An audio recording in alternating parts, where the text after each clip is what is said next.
Imagine estar diante do altar, vestida de noiva, cercada por familiares e amigos, quando seu noivo levanta as mãos e começa a desmanchar seu penteado na frente de todos.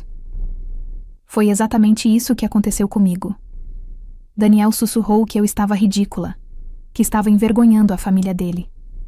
Naquele momento, com flores caindo no chão de mármore da igreja e 150 pessoas nos observando em silêncio chocado, eu tomei uma decisão que mudou minha vida para sempre. O casamento não aconteceu como ele planejou, mas o que fiz em seguida ninguém esperava. Se você já passou por uma situação humilhante que te fez reagir de forma que nem você imaginava, deixe nos comentários. E se inscreva no canal porque essa história está só começando. Vou te contar desde o início como cheguei até aquele altar e o que aconteceu depois que saí da igreja. Meu nome é Eduarda Cardoso, tenho 32 anos e moro em Portland, Oregon, bem longe da pequena cidade no interior de Minas Gerais onde cresci. Vim para os Estados Unidos há 8 anos para trabalhar como tradutora em uma empresa de consultoria internacional. Foi através de amigos em comum que conheci Daniel Reis, um executivo de 35 anos que trabalhava no setor de tecnologia. Alto, cabelos escuros, sorriso confiante. Nas primeiras semanas, ele parecia perfeito. Me levava para jantares em restaurantes sofisticados, mandava flores no meu trabalho, dizia que meu sotaque era encantador. Mas aos poucos, algo começou a mudar. Comentários sutis sobre minhas roupas, sugestões de que eu deveria alisar o cabelo em vez de usar meus cachos naturais, pequenas críticas sobre a forma como eu falava inglês. No começo, eu achava que ele estava apenas tentando me ajudar a me adaptar melhor. Afinal, ele nasceu aqui, conhecia os códigos sociais, as expectativas. Eu era a estrangeira, a que ainda estava aprendendo. Quando ele me pediu em casamento, 6 meses depois de nos conhecermos, eu disse sim sem hesitar. Estava apaixonada e acreditava que aqueles pequenos atritos eram normais em qualquer relacionamento. Minha melhor amiga, Clarissa, brasileira como eu, me alertou mais de uma vez. Ela dizia que Daniel era controlador, que eu estava mudando para agradá-lo. Mas eu não quis ouvir. Achava que o amor seria suficiente para superar qualquer diferença. Os preparativos do casamento começaram, e com eles vieram as verdadeiras revelações sobre quem Daniel realmente era. Rebecca Reis, mãe de Daniel, foi minha primeira pista de que algo estava profundamente errado. Desde nosso primeiro encontro, ela me olhava com um misto de curiosidade e desaprovação mal disfarçada. Em um almoço na casa dela, ela comentou que meu inglês era bom para alguém que vinha de onde eu vinha. Quando mostrei fotos da minha família no Brasil, ela sorriu educadamente e disse que devia ser difícil vir de um lugar tão diferente e tentar se encaixar aqui. Daniel nunca me defendeu. Ele mudava de assunto ou dava risadinhas nervosas, como se concordasse com ela. 3 meses antes do casamento, as coisas escalaram. Escolhi um vestido que amava, rendado, com mangas delicadas. Daniel franziu a testa quando viu a foto. Muito chamativo, ele disse. Minha mãe vai achar exagerado. Sugeri um buquê com flores tropicais, uma homenagem às minhas raízes. Ele negou imediatamente. Muito provincial, precisa ser algo mais clássico, mais elegante. Cada escolha que eu fazia era questionada, modificada, substituída. A lista de convidados virou um campo de batalha. Eu queria que meus tios e primos do Brasil viessem.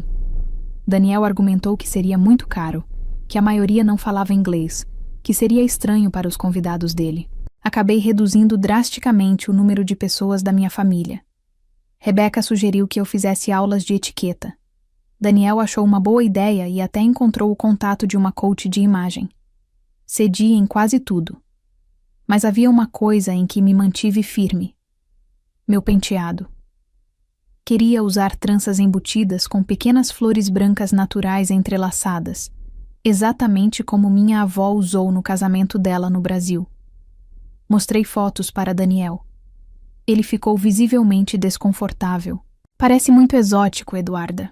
Não combina com o estilo do casamento. Mas dessa vez, eu não cedi. Pela primeira vez em meses, disse não. O dia do casamento chegou, e eu estava nervosa, mas também determinada. Havia contratado uma cabeleireira especializada que passou 5 horas trabalhando no meu cabelo.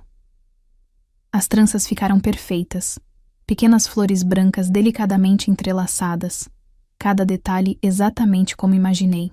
Quando me olhei no espelho, vi minha avó, vi minhas raízes, vi a mulher que eu era antes de começar a me apagar para caber no mundo de Daniel. A igreja estava linda, decorada exatamente como Rebeca quis.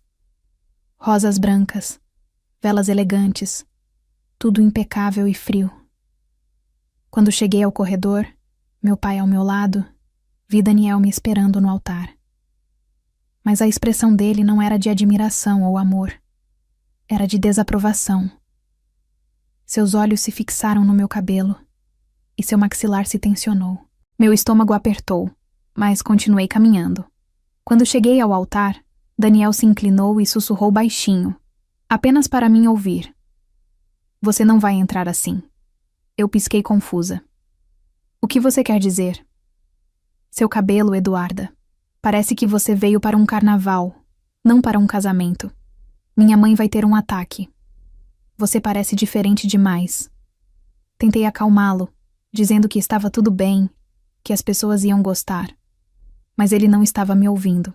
O padre começou a cerimônia, e eu rezei para que Daniel simplesmente deixasse passar, que aceitasse aquilo e seguíssemos em frente.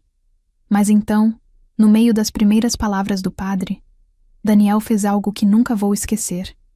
Ele levantou as mãos e começou a puxar as tranças, desmanchando o penteado com movimentos bruscos enquanto sussurrava rispidamente. Eu avisei que isso era ridículo. Flores caíram no chão. Eu fiquei paralisada, incapaz de processar o que estava acontecendo. O som das flores batendo no chão ecoou pela igreja silenciosa. 150 pessoas nos observavam sem acreditar no que estavam vendo. Alguém soltou um suspiro alto. Uma criança perguntou o que estava acontecendo. Eu senti a mão de Daniel ainda nos meus cabelos, agressiva, impaciente, como se eu fosse um objeto que precisava ser consertado. E naquele segundo, algo dentro de mim se rompeu definitivamente. Afastei a mão dele com força. O silêncio ficou ainda mais denso. Olhei para Daniel, para aquele homem que dizia me amar, mas que acabara de me humilhar no momento que deveria ser o mais importante das nossas vidas. Olhei para Rebeca na primeira fileira e vi algo terrível no rosto dela. Não era choque, era aprovação disfarçada, como se o filho estivesse finalmente corrigindo um erro. Olhei para os convidados, alguns horrorizados, outros constrangidos, todos esperando minha reação. Respirei fundo e senti uma clareza que não tinha há meses. Minha voz saiu firme, calma, mas alta o suficiente para ecoar por toda a igreja. Você acabou de me mostrar exatamente quem você é, Daniel. E eu mereço alguém que me ame do jeito que eu sou, não alguém que tenha vergonha de mim. Tirei a aliança que já estava no meu dedo desde o ensaio e coloquei na mão dele. A expressão de Daniel mudou de irritação para pânico. Eduarda, espera, você está exagerando. Não estou, respondi. E você sabe disso. Desci do altar. Rebeca se levantou imediatamente, a voz estridente cortando o silêncio. Você está fazendo um escândalo desnecessário. Todo mundo está olhando. Parei, virei para ela e disse com toda a calma que consegui reunir. O único escândalo aqui, Rebeca, foi seu filho humilhar a própria noiva no altar. Isso nunca deveria ter acontecido. E eu não vou fingir que está tudo bem. Caminhei pelo corredor central, as tranças desfeitas balançando, flores marcando meu caminho como migalhas de pão em um conto de fadas às avessas. Clarissa me seguiu para fora da igreja, junto com meus pais e alguns primos que vieram do Brasil. Eles me abraçaram no estacionamento enquanto eu finalmente deixava as lágrimas caírem. Não eram lágrimas de arrependimento. Eram de alívio. Nas semanas seguintes, a história se espalhou rapidamente. Alguns convidados me criticaram, dizendo que abandonar o noivo no altar foi dramático demais, que eu deveria ter resolvido aquilo em particular. Mas muitas mulheres, algumas que eu nem conhecia bem, me procuraram. Elas compartilharam histórias de relacionamentos onde foram diminuídas, controladas, moldadas para caber em expectativas que nunca foram suas. Daniel tentou me contatar diversas vezes. As mensagens alternavam entre desculpas vazias e acusações. Em uma delas, ele escreveu que eu o havia humilhado, que destruía a reputação dele na frente de todo mundo. Não respondi nenhuma. Rebeca espalhou rumores de que eu sempre fui instável, que tinha problemas emocionais, que a família deles teve sorte de descobrir a tempo. Mas pela primeira vez em anos, eu me sentia livre. Processei o salão de festas e consegui reaver metade do dinheiro que gastei. Voltei a fazer aulas de dança, algo que abandonei porque Daniel achava infantil. Reconectei com amigas que ele me fez acreditar que eram má influência. 6 meses depois do casamento que não aconteceu, eu estava em uma cafeteria quando uma mulher se aproximou timidamente. Você é a Eduarda, a noiva que saiu do altar, não é? Eu preciso te agradecer. Alguém gravou parte da cerimônia e o vídeo viralizou. Eu assisti e cancelei meu casamento uma semana depois. Meu noivo fazia exatamente o que o seu fez. Me controlava, me diminuía, me fazia sentir que eu nunca era boa o suficiente. Ver você escolhendo a si mesma me deu coragem. Hoje trabalho como conselheira voluntária para mulheres em relacionamentos abusivos. E uso tranças com flores sempre que posso.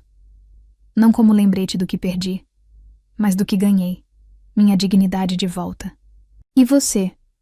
O que teria feito no lugar de Eduarda? Teria saído do altar ou dado mais uma chance? Compartilhe sua opinião nos comentários. Quero muito saber o que você pensa sobre essa história.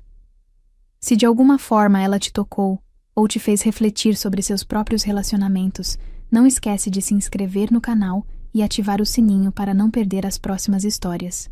E olha, o próximo vídeo recomendado vai te surpreender ainda mais. Clica agora e continua comigo.